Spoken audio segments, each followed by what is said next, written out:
मेरी फिक्र में मेरा ईमान मुझे कहता है कि जिस जगह पर मस्जिद थी, है और रहेगी, बाबरी मस्जिद है और रहेगी, बाबरी मस्जिद जिंदाबाद, जिंदाबाद, भारत जिंदाबाद, जय हिंद।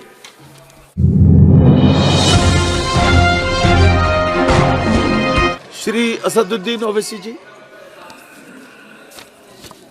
मोहतरम चेयरमैन साहब, आपका बेहद शुक्रिया। मैं इस मोशन की मुखालिफत में खड़ा हुआ हूँ। सर, मैं शुरुआत में हबीब जालिब का एक शेर पढ़ना चाहता हूँ। आप उर्दू जानते हैं और लॉ मिनिस्टर भी उर्दू जानते हैं।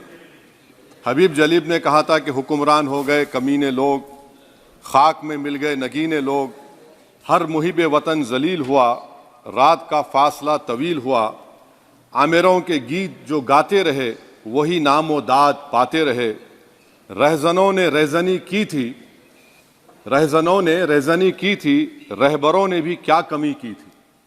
सर, मैं अभी सुन रहा था हमारे शिंदे ग्रुप के शिवसेना के पार्टी लीडर अपनी तकरीर कह रहे थे। कहा कि 6 दिसंबर में जब बाबरी मस्जिद को शहीद किया जा रहा था तो उस वक्त के वजीर आज़म नरसिम्हा राव पूजा कर रहे थे। आप ही ने कहा और कहा कि वो डिस्टर्ब नहीं करना।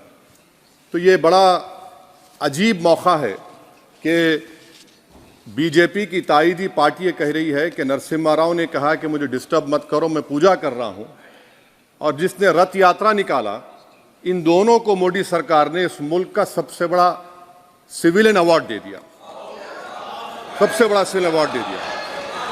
तो ये बताता है कि इंसाफ जिंदा है या जुल्म को बरकरार रखा जा रहा है। तीसरी बात यह है कि सर, इस ऐवान में सियासी पार्टियां आएंगी, चले जाएंगी। आप आए, मैं आया, हम भी चले जाएंगे। मैं इस जमीन की ग़िज़ा बन जाऊंगा, ये ऐवान तो बाकी रहेगा। मगर सर, मैं ताजुब कर रहा हूं कि लोकसभा मुख्तलिफ आवाजों में कैसे बोल सकता है। लोकसभा तो एक ही आवाज में बोलना चाहिए, और लोकसभा भी भारत के संविधान आइन के बेसिक स्ट्रक्चर का ताबे है। और सर, ये इसलिए कह रहा हूं कि 16 दिसंबर को ये ले कर देता हूं। 16 दिसंबर 1992 को इसी लोकसभा ने एक रेजोल्यूशन पास किया था। आप इजाजत दीजिए तो मैं पढ़ता हूं सर। दिस हाउस, अच्छा, ये गुलाम नबी उस वक्त के मिनिस्टर थे, आज नहीं है, उनका नाम नहीं लेना चाह रहा था। This House strongly and unequivocally condemns the desecration and demolition of the Babri Masjid at Ayodhya by and at the instigation of forces represented among others by VHP, RSS and the Bajrang Dal, which has caused communal violence in the country. Such act of vandalism was carried out not only in violation of order of Supreme Court, but amounted to an attack on the secular foundations of our country. This House expresses anguish at the happenings and wishes to reiterate its resolve that it will ceaselessly endeavor to uphold the secular and democratic traditions of our country and for the maintenance of rule of law. और एक paragraph है, नहीं पढ़ूंगा। मैं ताजुब कर रहा हूं कि जब इस ऐवान ने एक रेजोल्यूशन पास किया तो हुकूमत आएगी जाएगी, और हुकूमत ये मोदी हुकूमत जश्न मना रही है जो 6 दिसंबर को हुआ। तो ये एक बात है सर। चौथी बात यह है कि सर, नहीं, 6 दिसंबर के ऊपर कोई जश्न नहीं है। राम मंदिर के निर्माण की जो प्रतिष्ठा हुई है उसको संबोधन कर रहा है, और वो सर्वोच्च न्यायालय के द्वारा तथ्यों के आधार पर दिए गए निर्णय के कारण से हुआ है। सर्वोच्च न्यायालय का निर्णय है, तथ्यों के आधार पर निर्णय है। वो विषय आपने बोल दिया, ठीक है, ओके। परंतु जो मंदिर का निर्माण है वो नियमानुसार सर्वोच्च न्यायालय के निर्णय से तथ्यों को देख करके। एक सेकंड, आप इस्लाम के बहुत जानकार हैं, विद्वान हैं वैसे भी, अब कानून के। यदि किसी अन्य धर्म के स्थान पर मस्जिद बनाई जाए तो शायद उसको मान्य नहीं किया जाता। अभी ASI ने, सुप्रीम कोर्ट ने स्वीकार किया है कि वहां पर राम मंदिर था। तो इस विषय केवल यह है कि वहां पर राम मंदिर ठीक बना कि नहीं बना, वो विषय हो गया। तो कृपया इस पर यदि आप कुछ बोले तो बोलें प्लीज। सर, मैं आपको गलत साबित कर दूंगा सर। और मैंने रुक तो जाइए, बड़ी इज्जत के साथ सर, मैं आपकी बड़ी इज्जत करता हूं।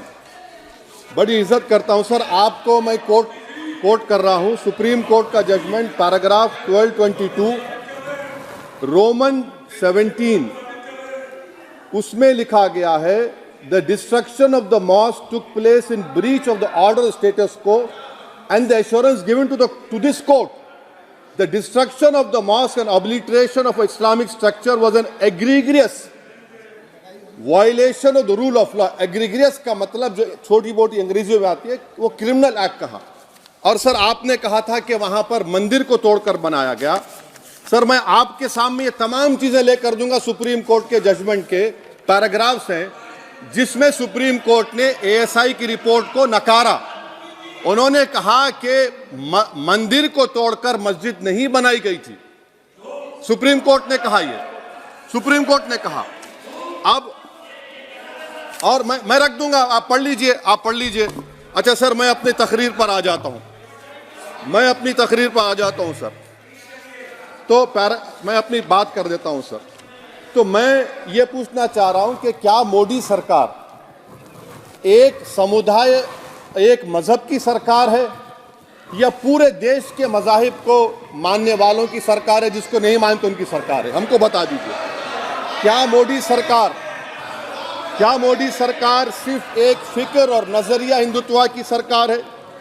क्या इस देश का, इस गवर्नमेंट ऑफ इंडिया का कोई मजहब है? इस वतन अजीज सबके मजहब को मानता है। सर मेरा मानना है कि इस देश का कोई मजहब नहीं है।